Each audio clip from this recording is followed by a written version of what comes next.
બનાસકાંઠામાં પહેલગામમાં આતંકવાદી હુમલાની અસર જોવા મળી છે। આજે દાંતામાં સજ્જડ બંધ જોવા મળ્યું છે। વેપારીઓએ પણ દુકાન બંધ રાખીને આતંકવાદીઓના નરાધમ કૃત્ય સામે વિરોધ નોંધાવ્યો છે।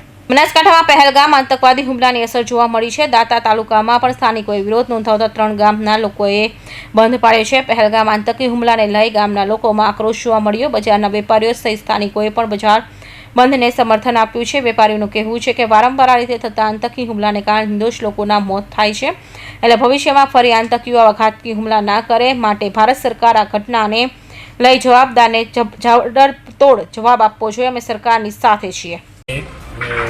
જમ્મુ કાશ્મીરમાં જે પહેલગામ મુકામે આતંકવાદી જે 27 જણાને મારી નાખ્યા છે, એના સંદર્ભે અમારે મંડાલી ગામ સદંતર બજાર અને દુકાનો સદંતર બંધ રાખવામાં આવેલ છે।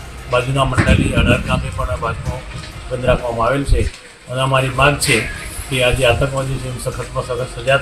આતંકી હુમલાના પગલે વેપારી સંગઠનો, વિશ્વ હિન્દુ પરિષદ અને અનેકવિધ સેવાભાવી સંસ્થાઓ દ્વારા બંધનું એલાન આપવામાં આવ્યું છે અને સ્થાનિક લોકોએ પણ આ બંધને સમર્થન આપ્યું છે। પહેલગામ હુમલામાં માર્યા ગયેલા નિર્દોષ પ્રવાસીઓને લઈને દેશભરમાં રોષ જોવા મળ્યો છે। જણાવી દઈએ કે 22 મંગળવારના રોજ જમ્મુ કાશ્મીરના પહેલગામમાં બેસરની ઘાટીમાં પ્રવાસીઓ પર આતંકી હુમલો કરવામાં આવ્યો હતો। આ ઘટનામાં 27 લોકોના મોત થયા હતા।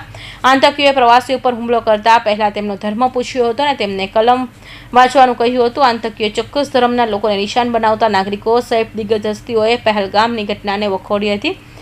દેશભરમાં આતંકવાદીઓને પાઠ ભણાવવા કડક કાર્યવાહીની માંગ કરવામાં આવી છે। કૌશિક પટેલનો report, Hind TV news, Surat.